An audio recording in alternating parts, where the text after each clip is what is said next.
नमस्कार दोस्तों, मैं हूं गौरव और आप देख रहे हैं मार्केट रिपोर्ट। आइए बात करते हैं गोल्ड एमसीएक्स की। कल हमने जिस तरीके का सेशन देखा, मार्केट में एक तेज़ी देखने को मिली थी सिल्वर में।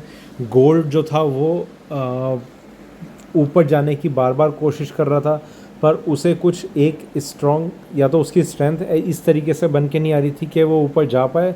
तो पूरे दिन हमने ये देखा कि गोल्ड ने कोशिश ज़रूर करी ऊपर जाने की, पर ऊपर के लेवल्स में इसमें बार बार एक करेक्शन आती रही। देखिए कुछ इस तरीके का ट्रेंड कल गोल्ड का रहा था। गोल्ड ने एक स्पाइक ये मारा था, एक स्पाइक ये मारा था, कोशिश यहाँ पर रही थी, यहाँ नीचे आने की कोशिश करी थी, पर ये अल्टीमेटली ऊपर की रेंज पे सेटल हो गया अपनी क्लोजिंग के टाइम। 49012 इसका लास्ट ट्रेडेड प्राइस था। तो कुछ इस तरीके का ट्रेंड कल हमने गोल्ड में देखा, और सिल्वर में बिल्कुल इसका अपोजिट ट्रेंड था। वहाँ पर सिल्वर में दूसरी साइड हमने देखा कि सिल्वर पूरे दिन बढ़ती चली गई। 53,300 का मैंने आपको एक लेवल बताया था कि वो रेजिस्टेंस लेवल है इसका, तो उसे जैसे ही सिल्वर ने क्रॉस किया था तो 54,000 तक के लेवल हमें देखने को मिले थे। और गोल्ड में मैंने आपको बताया था कि 147 पे इसका रेजिस्टेंस लेवल है, जिसके ऊपर इसने, यहाँ पर आप देखेंगे कि इस लेवल के ऊपर इसने बिल्कुल सस्टेन नहीं करा, और जैसे ही इसके ऊपर गया एकदम से नीचे आ गया। तो ये काफ़ी एक स्ट्रॉन्ग रेजिस्टेंस इसका बन के आया है। अब इसमें एक चीज़ ये है कि हम अभी आगे के लिए कैसे ट्रेड करें, क्योंकि जो गोल्ड है वो अल्टीमेटली कॉमेक्स पर अभी अपने हाइज पर चल रहा है।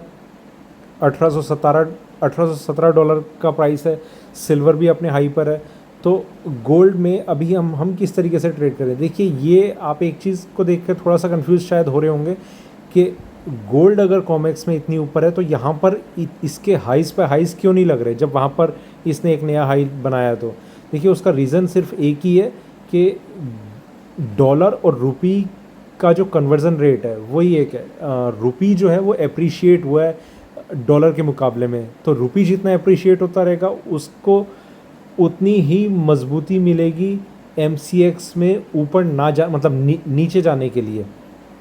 तो रुपी वहाँ पर एप्रिशिएट हो रहा है, उसका कन्वर्जन रेट की वजह से गोल्ड एमसीएक्स पर इतनी तेज़ी से नहीं बढ़ पाएगा, या फिर मतलब उसका एक रेशो हमें देखना पड़ेगा वहाँ किस रेशो में बढ़ रहा है और फिर रुपी कितनी स्पीड से अप्रिशिएट हो रहा है। तो इन दोनों का जो समअप करके निकलेगा, मतलब सीधी सी चीज़ है, मल्टीप्लाई करना होता है और उसके बाद कुछ ड्यूटीज टैक्सेस होते हैं। तो इन दोनों चीज़ों का, गोल्ड यूएसडी में क्या ट्रेड कर रहा है और उसका कन्वर्जन रेट क्या है, इन दोनों चीज़ों का मेनली एक हम एक कैलकुलेशन देखते हैं कि किस तरीके से फिर प्राइस कैलकुलेट होगा जो एमसीएक्स में अभी होना चाहिए।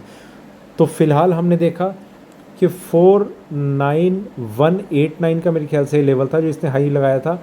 यहाँ से इसमें एक सेलिंग आनी शुरू हुई थी और 49012 पे इसने अपने लास्ट प्राइस सेटल कर दिया था। अगर रुपी एप्रिशिएट होकर काफ़ी ज़्यादा ओपन होता है तो हम ये भी देख सकते हैं कि ये इसी लेवल के आसपास ओपन होगा और आगे का ट्रेंड जैसा होगा वो भी आगे देखने को मिलेगा। पर एक चीज़ ज़रूर है जो मैं आपको यहाँ पर बताना चाह रहा हूँ कि 49,300 का इसमें आप बहुत ही स्ट्रॉन्ग आप रेजिस्टेंस मान के समझ चल सकते हैं।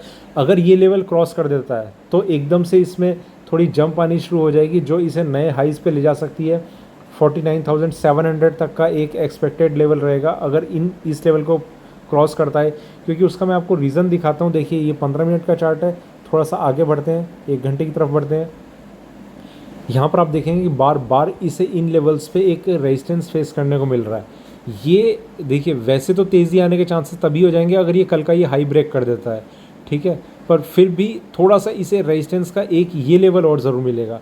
तो 49,300 जैसे ही ये टच कर देगा तो मार्केट में एकदम से एक स्पाइक आ सकता है जो काफ़ी ऊपर तक इसे ले जाएगा, और जो फिर इसका सपोर्ट लेवल है वो यही ट्रेंड लाइन बन जाएगी। ये जो ये एक लाइन मैंने ड्रॉ की हुई है 49291 पर, तो इसके ऊपर जैसे ये जाएगा तो इसी लाइन को या फिर इससे थोड़ा सा नीचे का हम एक सपोर्ट लेवल मान लेंगे और हम बाइंग में एंटर कर सकते हैं। दूसरी चीज़ मैं आपको बताता हूँ कि मैंने कल बताया भी था कि 48,918 अगर ये ब्रेक करता है तो इसमें डाउनसाइड आ सकती है, तो वो चीज़ आज भी रहेगी। देखिए, स्टॉप लॉस बहुत छोटे छोटे हैं पर डाउन साइड में अभी इतनी कंफर्मेशन नहीं है जितनी ऊपर की साइड में।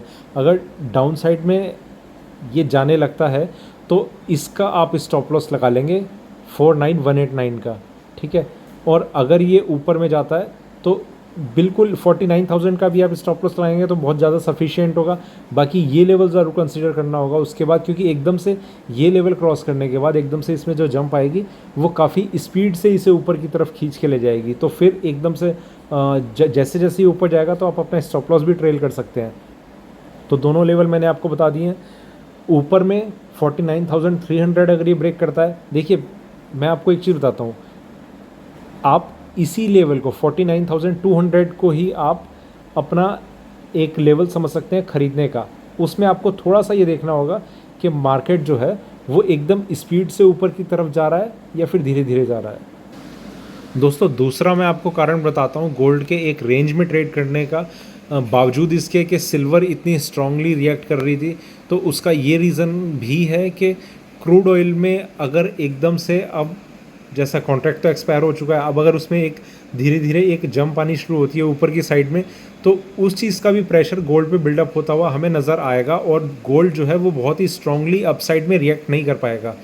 तो ये कुछ फंडामेंटल रीज़न है जिसकी वजह से गोल्ड जो है या तो साइडवेज या फिर धीरे धीरे, मतलब अगर बहुत ही ज़्यादा स्ट्रेंथ सिल्वर में अगर बनी रहेगी तो थोड़ा सा उसका हमें असर गोल्ड पे ज़रूर देखने को मिलेगा। पर अगर सिल्वर कहीं पर रेंज में एक ट्रेड करना शुरू करती है तो गोल्ड में हम ये भी देख सकते हैं कि धीरे धीरे एक डाउनसाइड भी आ सकती है। तो कुछ इस तरीके का ट्रेंड हम गोल्ड में बना हुआ देख सकते हैं।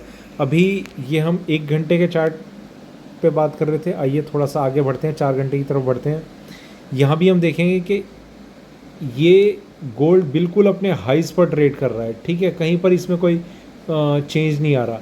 इस तरीके का जो एक छोटी रेंज है, ये अगर आप पिछला कितना भी रिकॉर्ड निकाल के देख लेंगे तो इतनी नैरो रेंज में गोल्ड ने कभी ट्रेड नहीं करा होगा। मतलब जब इसका प्राइस ही कम होता था, अभी जैसे 49,000 में है तो कंपैरेटिवली इसे काफ़ी एक बड़ी रेंज में ट्रेड करना चाहिए।